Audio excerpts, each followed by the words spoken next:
આ સંસારમાં જે લોકો પરમાત્મા અને વિધાનોને પ્રેમ કરે છે, સત્યકર્મી, જ્ઞાની અને જીતેન્દ્રિય હોય છે, તેઓ જ ઉન્નતિ કરે છે.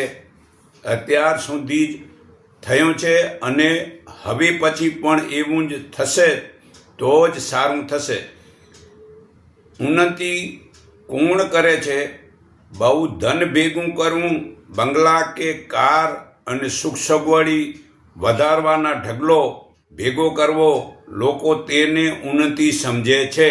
પણ આજે ખોટી રીતે ધન કમાવાની ચડસાચડસી વધી છે.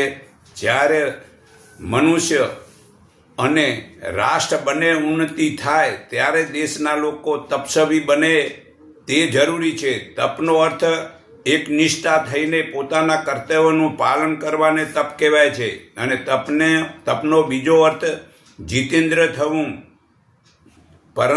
પરંતુ મોહ, લાભ, સ્વાર્થ વગેરે છોડીને રાષ્ટ્રના હિતની ભાવના બળવાન રાખવી, વળી ઉન્નતિ માટે પરમાત્માને જાણીને સત્યનું પાલન કરવું. તે પરમાત્મા કણે કણમાં દરેક જગા હાજર છે.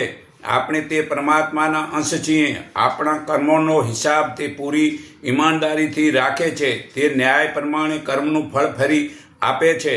આવા જ્ઞાનની સમજણ તે આપણને ચેતવે છે અને પરમાત્મા તેની બધી જ શક્તિઓથી દરેક પળે તે આપણને મદદ કરે છે. પરંતુ શરત એટલી જ છે કે લોકો સ્વાર્થ રાખ્યા વિના પુરુષાર્થમાં લાગી રહેવું જોઈએ અને ધનનો ઉપયોગ લોકહિતના કાર્ય માટે કરવો એ જ જીવનનું મુખ્ય લક્ષ્ય છે. તે વિદ્વાનોની અને જ્ઞાનીઓની જવાબદારી છે કે તેઓ સમાજને ઉન્નતિના એક સત્ય માર્ગના રસ્તા ઉપર આગળ વધતા પ્રેરિત કરે. તેમ કરવાથી જ સાચા બ્રાહ્મણનો નિર્વાહ ચાલી શકશે. હે અર્જુન, તું સર્વ ધર્મ છોડી તું મારા એકના શરણે આવ, હું તને સર્વ પાપોથી છોડાવીશ. તું શોક ન કર. ગીતા અધ્યાય 18:66. જે મનુષ્ય આ પરમ ગુપ્ત જ્ઞાન મારા ભક્તોને કહેશે તે આ રીતે મારી પરમ ભક્તિને સિદ્ધ કરી નક્કી મને જ પામશે. આ પૃથ્વી ઉપર તેના કરતાં મને કોઈ વધારે પ્રિય થનાર પણ નથી અને થયા પણ નથી. ગીતા અધ્યાય 18:68-69 પુરાવો છે. તો કલ્યાણ માટે પથ્થરની મૂર્તિ ઉપર ફૂલ ચડાવવાથી રાષ્ટ્રનું કલ્યાણ નહીં થાય. ઈશ્વર ભક્તિ, રાષ્ટ્રભક્તિ, સમાજ સેવા, માતા પિતાની સેવા વગેરેથી પોતાનું અને સર્વનું કલ્યાણ થાય છે.